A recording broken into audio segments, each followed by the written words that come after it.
Rodemaker against a four-man rush. Can he escape? Can he get there with his legs? Not known as a runner. Takes a huge hit. Flags come in against the Gators. And he is down and in distress. Wow. Watch this, Chris. When he goes down, I think he gets under a lot of the contact. He gets, and the Gators hit each other. No, he's in there. He's hit. He's a defenseless player once he goes down. And the Gators have had some mental errors in this game that have been costly. None bigger than this one. The minute he starts to slide, the play is over, right? We've talked about that throughout the season. Brock Glenn, by the way, is the next man up for the Seminoles. He was the third-string quarterback at the beginning of last week's game. He's a freshman, after the play true was freshman over, from Tennessee. Personal foul with targeting. Defense, number 23. 15-yard penalty, first down. That play is under further review. Bill, that was pretty clear. Yeah, if they put the late hit in there, even if the targeting goes away, the late hit stays, and you got a new first down. It's just great to see Rodemaker up. You can see him right in the middle there, walking back to the sideline. The more views we had of that, you could see in that game of 11 yards. The ruling on the field for targeting is confirmed. Number 23 is disqualified. UTEP. Jake McNamara, the quarterback, is going to keep it again on 2nd and 9. McNamara with a good block on the left side, takes it inside the 45 for UTEP first down. And then fumbled it. Lost the football. Louisiana Tech thinks they have it. Goes in there, takes a big hit. Clearly the ball's on the ground there. And a bit of a dirty play there at the end of it. And missed call. Look at this. Boom, steps on his head that time. It's Number Brevin 6. Randall. Yeah, that's certainly something you don't want to see at any level of football. Got away with one. I mean, if they would have seen that, a ball. Though 3rd and 8.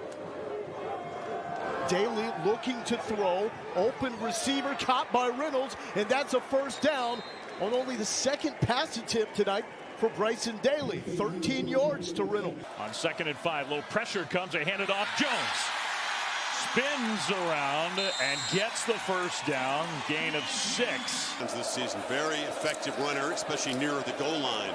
Wide open, Ibuka, easy access. Hit hard and driven out of bounds. Christian Gray delivered a shot. Yep, QB keeper. Howard again moves the sticks. Both teams keep it a very old school. Leading at 21-3 with the football backed up. They'll dump it off underneath. That pass is caught by Jay Fair, who gets just leveled on the sidelines, and a flag comes in late. Hit by Jaden Johnson over there, but there is a flag down. Jay Fair is still down on the ground over there on the Auburn bench. After the play, personal foul, late hit. Defense, number 8, was targeted. 15-yard penalty will be added to the end of the run. Automatic first down. The previous play is under further review. So with targeting. Yeah, Fair breaks a tackle here, and steps is clearly in the white. It looked more shoulder to shoulder than it did head contact by Jaden Johnson, but we'll see here. Yeah, that shoulder, I just think he got underneath his pads, and so when you look at the contact and him getting underneath the pads. After review, the ruling on the field of targeting is confirmed. Number 8 is disqualified. Boy, confirmed. Confirmed, wow. The sweep toss, and it's Tyrell Robinson down to the 45-yard line and thumped out of bounds. Bullock will try to throw on the run. Late throw, and it's dropped. That was a Bulldogs touchdown. Jimmy Holiday should have had it. Cam Miller, another handoff. Brown, left side, big hole. First down and more. Down to the 25-yard line. So what do? You check to a run and you take advantage of that look. Handoff goes to Marshall. Oh my goodness, what a hit at the 5-yard line. Flags come in. Warren now trying to scramble. Warren takes a big hit and goes down. Shooting sound fundamentals. Got to look at Sean Lewis, the offensive coordinator. Moment ago, downfield. Incomplete, but a flag down intended for Hunter, who took a shot afterwards by Henry Blackburn. And now some words, Shadur Sanders coming to the aid of his #1 target there. Yeah, look, I'll tell you, as a former safety, that's a very dumb play on the part of Henry Blackburn. I understand you may be trying to send a message, but that right there, the ball had already hit the ground. You see number 11, you see he's not even close to catching the football. I mean, he's already like gearing down, and the play's basically over. That's a blatant penalty. Yeah, that just makes no sense. Yeah. That's dumb football. I understand this is a rivalry and you're hyped up, but you're up. You're up by a touchdown. You guys are playing good football. There are 2 fouls on the play by the defense. Both fouls will be enforced. Pass interference, defense number 11. After the play, personal foul, unnecessary roughness, number 15 of the defense. 15-yard penalty, automatic first down. In the second half. So in 4th and 16, he'll run around as the clock ticks down and now get knocked down as he took a knee. A flag comes out, and that is a fitting ending to things. Here we go. Yeah, this is about to get ugly. Oh, look at this. Guys are throwing fists.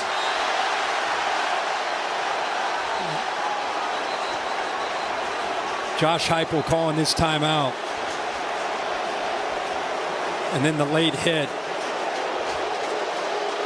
Yeah, this is unfortunate. Yeah.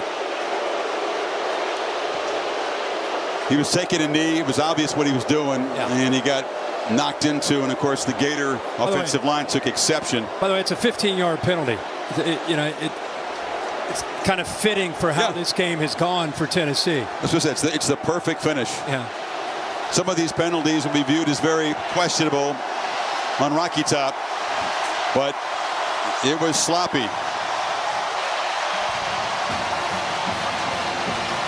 That's it. A feisty finish, and it finally is over. Ewers to pass. Downfield wants every bit of it, and it's intercepted. It is intercepted by Robinson. He was looking for Bond, and now Sparky has life.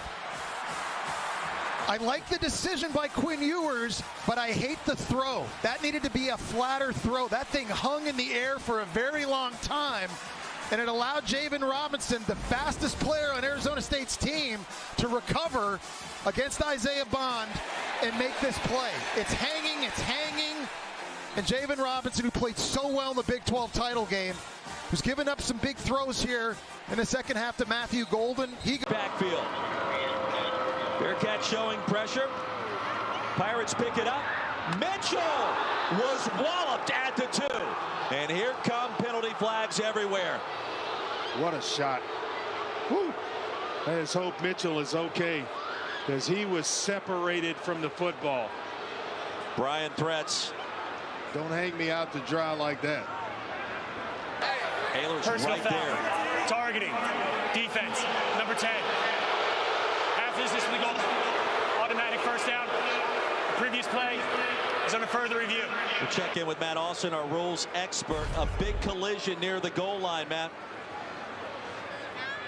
Yeah, it certainly was, Roy, and I do think this will stand as targeting. He comes across, he's a defenseless player, so even if they don't consider it crown, it's definitely high, the head and neck area. So I'm afraid that this gentleman's going to be done for the evening.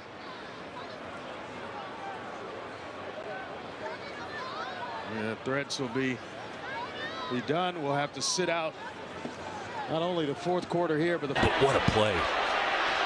Judkins looking to wiggle his way free, but can't find much against York and Cooper.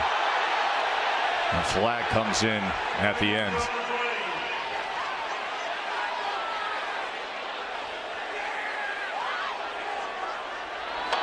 After the play was over, flagrant personal foul, number 5 on the defense.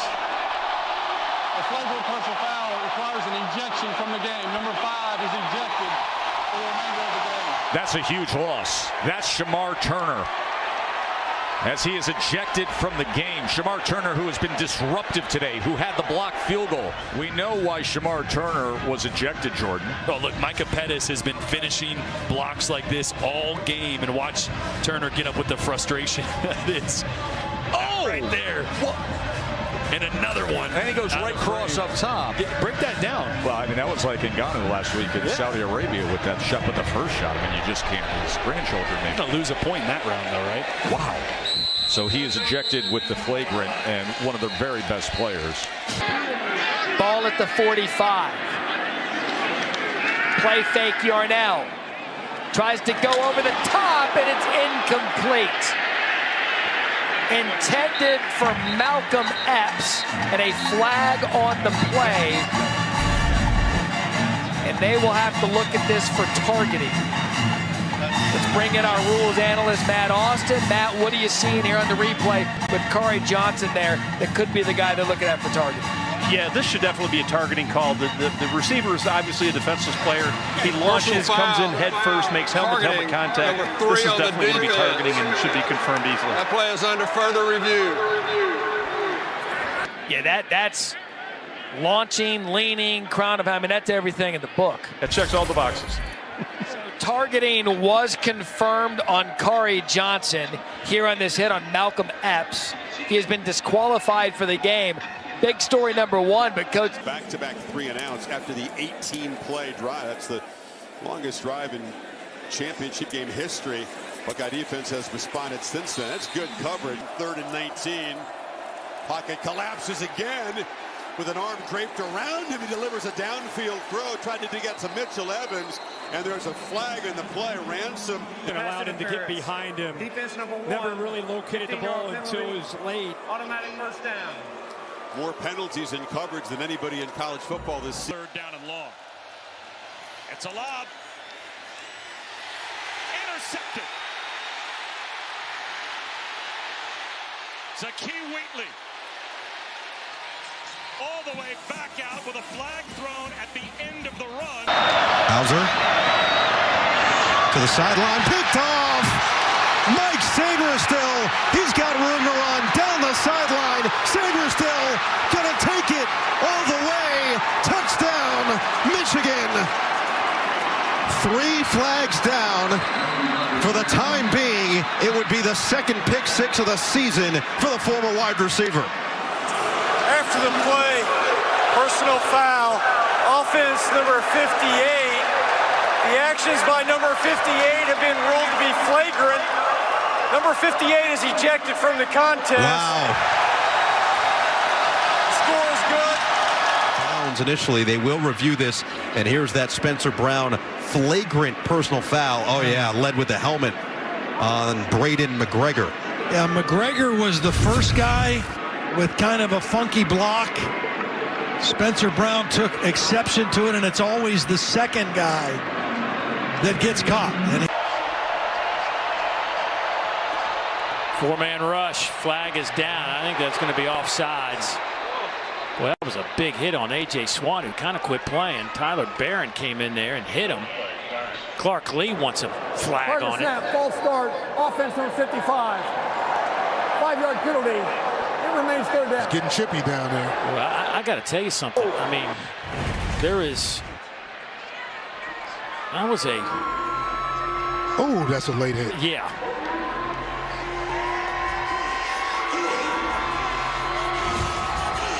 Clark Lee can't believe it, and I can't either, really. Something on the board. Heck, they could make it a 10-point game. Fires that one out there. It's complete to Dawson Menegatti. Mixing it up a little bit. Flags flying all over the place. Tensions are running high after that injury on the second half kickoff. Colorado State O-lineman thought that Shea Oladipo came in with a late hit there, and one of their O-linemen came over and leveled him. It'll be interesting to see if this goes against both teams or just against one. Yeah, I think it was Oliver Jervis, the left guard for Colorado State, that came in. I'll have to get another look, but he's talking to the official right now. Quick game, out of empty. Nice throw right in the hole of the zone. Here's the tackle. I think they were upset. They thought he threw him down, and that's definitely going to get flagged on 75. Well, Oladipo, what we can't hear on that replay is when the whistle was blown, but that you can't do that. And that was not Jervis. That was 75, Jacob Gardner, who was the center, the anchor, and the leader. Senior from, captain, the senior transfer from Nevada. This guy has started every game since his true freshman year. After the play, unsportsmanlike conduct, Boise State, number 34. Unsportsmanlike conduct, 75 of Colorado State. Unsportsmanlike conduct, number 73 of Colorado State. And unsportsmanlike conduct on the coach for Colorado State. The penalty yards. Unsportsmanlike conduct penalty for all the players. It's third down. Wow. 3 different players on Colorado State, 1 on Boise State, 2 players and the coach. 3rd and 8. Berger keeps it on the ground and lost the football. And it's scooped up by the Bulls. First takeaway of the game, and it's Cornell Evans coming up with it after the swat by Red Murdoch. For this young man here for the Flames. Takes a big-time shot there from Murdoch. Ball comes out. 2nd and 10. Scadoo catches a seam, and it's going to be 1st and goal, Sun Devils. Should be played in the semifinal setting. Riley Thompson, like Rendell, the Notre Dame punter, an Australian. Great coverage. Perlman hit immediately on the catch by Zion Tracy. Drew Eller's 7 out of 15 for 81 yards. They come out with a play-action pass. Looking for Warren. He runs into it. And a big play across midfield. They go to their best player. 2 defenders are trying to get there. Warren is slow to get up on his own sideline. Round draft choice, certainly, and the top tight end in the country. Fascinating young players in college football, a true freshman. That ball bounces off Parrott. I don't see a flag for kick-catch interference, which I don't know how it's not out there. Jonathan Penix came up with it. Gophers, Virginia Tech takes advantage. And he's getting blocked right into Coy.